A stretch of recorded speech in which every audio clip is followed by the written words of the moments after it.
de esta charla es el tratar de contaros un poco lo que es la experiencia. Casi me gustaría como levantarme la camisa y enseñaros las cicatrices de cómo es un proceso de internacionalización en una industria con el nivel de complejidad como la que tiene el espacio y compitiendo con una empresa de tamaño medio. Ahora somos 220 empleados, pero hemos crecido 55 netos este año. Un tercio de la compañía no estaba en el momento del lanzamiento y el objetivo es hablaros. No os quiero hablar tanto sobre mí, pero sí que me parece interesante mostrar esta es mi carrera profesional que han contado. Pero lo interesante de esto son esas cositas grises que hay. Me parecía interesante mostrar el gráfico de las 500 empresas más capitalizadas de Estados Unidos y cómo, cuál era el valor cuando yo nací en el 70, tengo 54 años, lo que he estado haciendo. Y contaros quizás pues que llevo 2 o 3 reinvenciones y me quedará un par en mi carrera profesional todavía, ¿no? De lo que he estado haciendo en cada uno de esos saltos hay nuevas capacidades, nuevos desarrollos y uno se da cuenta que tiene que vivir una vida distinta porque la que habías planificado no se parece en nada, ¿no? Entonces, estos segmentos grises que son recesiones que han existido y que yo he vivido de distintas formas, creo que es interesante verlas también desde un punto de vista macro, ¿no? Si vemos lo que es la economía, no tengo los datos del 70, que nací yo, pero en el 75 y en el 2003, y el delta de qué es lo que ha ocurrido, ¿no? En términos de cómo es la deuda, el endeudamiento, el porcentaje de empresas de servicios, la convergencia o divergencia que ha habido en renta con la Unión Europea, los afiliados a la Seguridad Social. Yo creo que tenemos muchos datos que han ido modificándose en el cuadro macro. Si viésemos la información que va ocurriendo en el mundo, pues todo esto son titulares de los últimos 10 años, incluyendo de marzo, ¿no? Del 3 de marzo de este año. Son cosas que están pasando al mismo tiempo que estamos asimilándolas y tanto en lo cualitativo como en lo cuantitativo me parece una buena reflexión entender cómo va cambiando el contexto y hacernos una buena pregunta, ¿no? Es decir, ¿por qué la empresa del mañana no es la empresa de hoy? ¿Qué es lo que tenemos que hacer? Hay empresas muy relevantes aquí. Vamos a estar hablando tanto las empresas de Creciendo, Coral, mil gracias, ¿no? O la experiencia de Isaac desde el ICEX dando soporte a grandes empresas que nos ha traído hasta aquí un nivel de competitividad, pero creo que es muy interesante pensar si tuviésemos que volver dentro de 20 años a esta misma sala, ¿por qué factores lo haríamos? ¿Son los mismos factores de competitividad los que tenemos o hay una modificación y tenemos que estar anticipando aquellos elementos que probablemente nos van a permitir mantenernos en esa posición? Esa es un poco la reflexión sobre la que estamos trabajando. Permitidme que os cuente muy rápidamente algo sobre el espacio. Nosotros nos dedicamos a un sector que es muy grande, es más grande que el coche eléctrico en su conjunto en el mundo. Son 470 billones de dólares y operamos en concreto dentro de un segmento muy específico, que son los lanzadores espaciales, que es un servicio de transporte. Es transportar desde la superficie terrestre hasta una órbita específica una carga espacial, ¿no? Que normalmente pueden ser humanos, pero normalmente nosotros estamos centrados en el transporte de satélites. Eso es lo que hacemos, es favorecer el que la gente pueda lanzar su carga espacial a una órbita concreta. ¿Qué tiene esto de importante? Pues que es un segmento en el que estaba tradicionalmente liderado por la industria europea, pero en los últimos 10 años pues, ha habido una pérdida progresiva de competitividad en esa capacidad de transporte espacial. Esta semana, al mismo tiempo que jugaba España, Europa consiguió a través de Ariane, un operador bajo encargo con la ESA, el poder realizar un lanzamiento, el de Ariane 6, que es el primero que tiene Europa este año, ¿no? El año pasado hizo 3 lanzamientos Europa y uno de ellos lo hicimos nosotros. Entonces, es una industria B2B, B2B, B2C.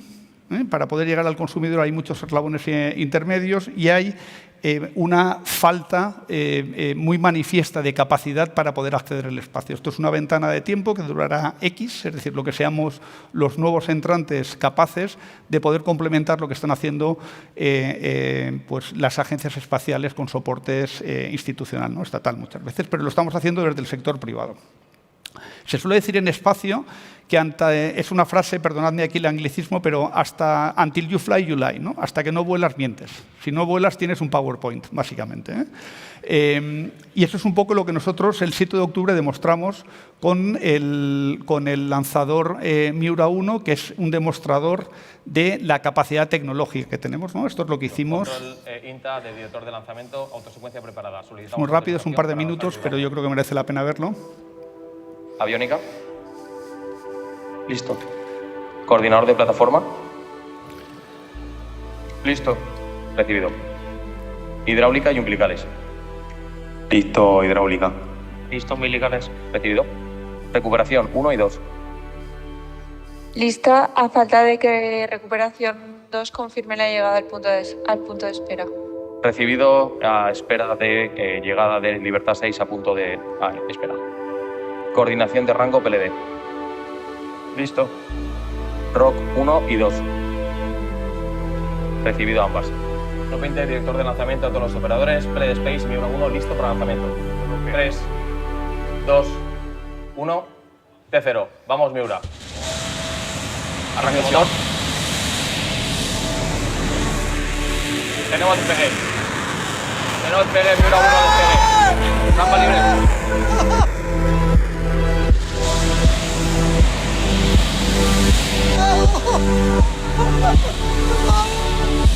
Azimut correcto.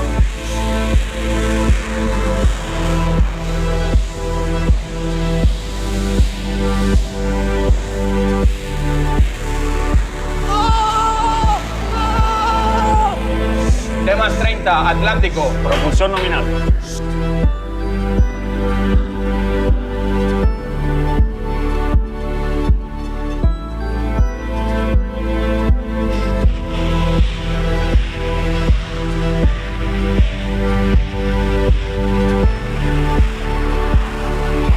Entrando en régimen transónico. Trayectoria nominal. Temas 1 minuto, Miura 1, supersónico. Propulsión nominal.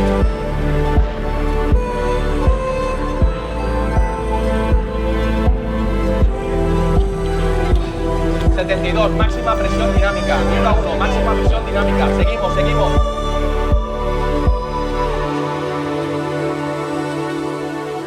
MECO, tenemos MECO confirmado. Tenemos experimentos y vemos microgravedad dentro de la cofia.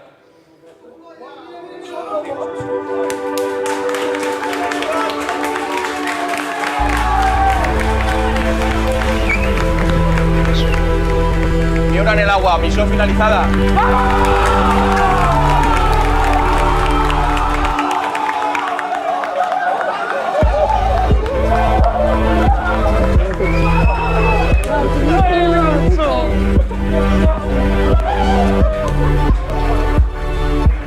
Bueno, esto es...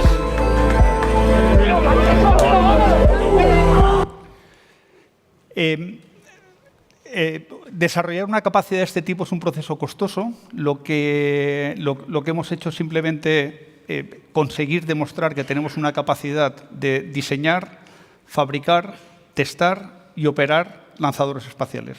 Esto que es complejo nos ha permitido contaros algunos aprendizajes que durante este periodo quizás son interesantes pensar, ¿no? Sobre la solución tecnológica, sobre la forma de competir, el modelo de empresa o lo que es el equipo. Todas las tecnologías suelen nacer en el sitio equivocado. Desde el momento en el que desarrollas algo, muchas veces la aplicación, esto de aquí, ¿sabéis qué es? ¿Alguien sabe qué es esto? Es un láser. El láser, la primera aplicación que tuvo fue... ¿Para qué sirve un láser ahora? Sirve para todo, ¿no? La primera aplicación que tuvo fue la lectura de un código de barras, ¿no? Era para captar una información. Tardó unos 15 años en poder cortar, transmitir señal, medir, identificar claves cuánticas que estamos transmitiendo, alinear. O sea, las aplicaciones que son múltiples, tardan mucho tiempo en desarrollarse. La tecnología tiene esa complejidad, ¿no? Que desarrollas una tecnología, estamos haciendo Deep Tech. Cuando empezamos no había nada, no había inversores, no había conocimiento, no había socios, no había analistas, no había periodistas que entendiesen lo que estabas haciendo. En las instituciones había un determinado conocimiento que queríamos desarrollar, pero era súper costoso. Tienes que hacerlo todo de cero, ¿no? No tienes dónde ampararte para poder hacerlo. Recibimos un soporte, que yo creo que sí que fue clave por parte de CDETI, de simplemente decir, esto es interesante como para poder desarrollarlo, ¿no? Y lo estamos recibiendo a nivel institucional en muchas áreas. Esto no es que diga que no haya que inventar, es que probablemente ahora la velocidad de la industria hace que sea más importante mezclar que crear.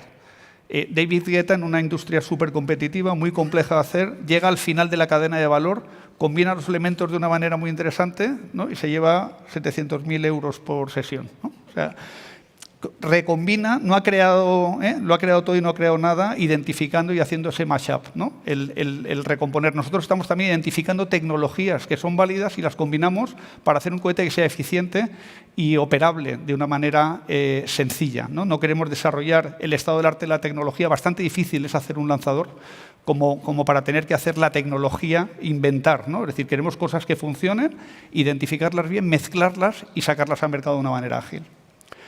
Eso pues es complejo, lleva un TRL, el que estamos desarrollando. Cuando llegamos al TRL del suborbital nos podríamos quedar ahí, tenemos que volver otra vez atrás, ¿no? Para poder desarrollar y llevar lo que es el lanzamiento. Lleva tiempo, ¿no? No es complejo de hacer. Pero ocurre esto también, ¿no? O sea, que puedes tener aquí el concepto de ventana de oportunidad, ¿no? Y es que cuando cada vez esas ventanas de oportunidad son más cortas. O sea, desde que se abren hasta que llegas, tienes que entrar en el momento adecuado, ¿no? El mercado cada vez es más, cuando estás haciendo tecnología, requiere un tiempo y tienes que llegar justo cuando es necesario. Nosotros, ¿qué hemos hecho? Salirnos del laberinto administrativo, de papeleo. Es decir, hemos ido a conseguir los fondos por un medio distinto al que hubiese sido convencional. No es sencillo ni es fácil, ¿no? Hemos sentido ese soporte, pero hemos conseguido 120 millones de euros de financiación hasta el momento. Si lo hubiésemos tenido que conseguir dentro de determinados programas con la Agencia Espacial, probablemente no hubiésemos llegado, ¿no? Nos hemos tenido que salir e ir en línea recta a conseguir ese objetivo de una manera con muchísima determinación. Os digo, con muchísima más determinación que medios, pero lo hemos conseguido hasta la fecha gracias a saber muy bien lo que era el objetivo y un poco la cantidad de tiempo que teníamos que dedicarle a cada área, ¿no? Respecto a la forma de competir, este jugador, yo no entiendo nada de hockey sobre hielo, pero me encanta la frase, ¿no? O sea, un buen jugador no va detrás de la pelota, está donde la pelota va a llegar, ¿no? Donde el pack va a estar. El buen jugador le llega la pelota, pero tú tienes que estar a donde va a estar, ¿no? Yo creo que esto es lo importante, el anticipar un poco hacia dónde va la industria y hacia dónde tenemos que llevar nuestras capacidades, ¿no? Nuestra visión es la de desarrollar, el colaborar. Estamos aquí y Elisa, mil gracias por la oportunidad de poder contar el proyecto y estos aprendizajes, porque nos encanta colaborar, a nosotros nos ha ayudado muchísima gente. Muchas instituciones, desde el sector privado, público, inversores, universidades, o sea, amigos, mucha gente que al final se da cuenta de la dificultad que tiene el proyecto y hemos conseguido hacerlo gracias a generar buenas relaciones, identificar oportunidades, crear oportunidades con esa gente y desarrollarlas, ¿no? Esa visión muy de ecosistema, muy de creciendo, que entendemos que es clave y que te permite combinar los elementos, ¿no? Cuando no entrabais, le decía a Mario, están haciendo negocios ahí fuera, ¿no? Que se trata de eso. O sea, que al final es identificar y capitalizar esas relaciones. Hemos crecido muy lento al principio, como estos bambús que van muy lento para luego poder crecer y desarrollarlo de una manera rápida, ¿no? Esto lo podemos pasar. Respecto al modelo de empresa, esta es la productividad que requiere por millón de euros generado en las empresas del S&P 500. O sea, cada vez la productividad va a ser más importante, es una obligación de mercado. Tenemos que trabajar con los mejores equipos, hablamos de teams work, no solamente un equipo. Para nosotros, si no terminamos la última arandela del cohete, el cohete no está terminado. O sea, no va que mi subsistema vaya bien o que estemos desarrollando, al final tienes una interdependencia de cada uno de los elementos, ¿no? Y eso nos hace el tener que trabajar mucho con los equipos y con esa importancia, ¿no? De cada una de las áreas, tanto la base, la línea media y el equipo que tenemos por arriba, ¿no? Tampoco tenemos capacidad de poder encontrar siempre a la gente, no hay conocimiento. Esto no es del know-how, es del who knows, ¿no? O sea, te tienes que buscar la vida para tratar de identificar. No puedes hacer ingeniería inversa, no tienes dónde inspirarte para poder desarrollar, tienes que estar creando y testando, ¿no? Nuestra obsesión es testar las cosas, probar, hasta estamos en nuestra 7ª generación de un componente específico y vamos a por el 8º o la 9ª porque estamos aprendiendo y estamos ya muy cerca de conseguirlo, ¿no? Pero requiere un esfuerzo sostenido muy fuerte para poder hacerlo. Sobre el equipo, nos podemos equivocar en muchas cosas. Os aseguro que en el equipo es lo único en lo que no nos podemos equivocar, en las personas. Seleccionar las personas adecuadas. Me parece muy interesante este vídeo. No sé si lo habéis visto. El del... Uy, espérate, está yendo ahora.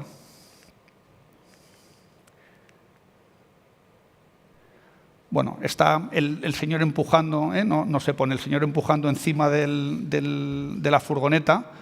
Y él cree que está liderando, ¿no? Él cree que está ayudando. ¿Pero está ayudando esta persona?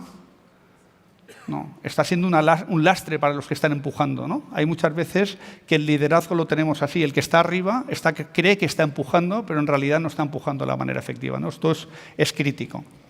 Nosotros hemos hecho un equipo entre gente más joven y veteranos, le llamamos canas y ganas, es decir, yo creo que son importantes las dos cosas.